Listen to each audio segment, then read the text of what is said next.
Prokuroria e posaçme regjistron emrin e zëvendës kryeministres Belinda Balluku si person nën hetim për akuzën e shkeljes së barazisë në tender.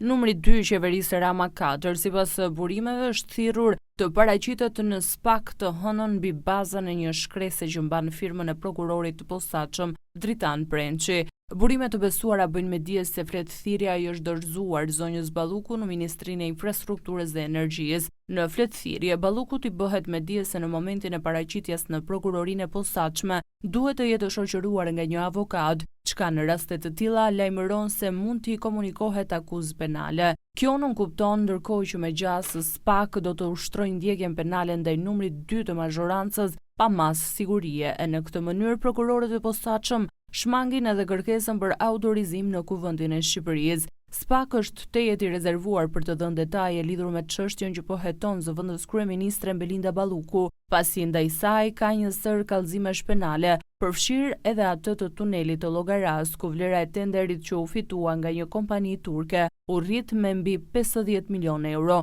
Nuk dihet nëse zonja Balluku do t'i përgjigjet fletëthirrjes së SPAK dhe në këtë pozicion përballë drejtësisë do të vijojë apo jo të qëndrojë në postet qeveritare apo do të zgjedhë të largohet me dorëheqje e ta zhvillojë betejën e saj pa mburojën e Partisë Socialiste. Belinda Balluku ushtron detyrën e zëvendës kryeministres që prej korrikut të 2022-shit, ndërsa atë të ministres së Infrastrukturës dhe Energjisë që prej janarit të vitit 2019. Balluku ishte drejtuese politike e qarkut Fier, ku në zgjedhjet e 11 majit fitoi 12 mandate.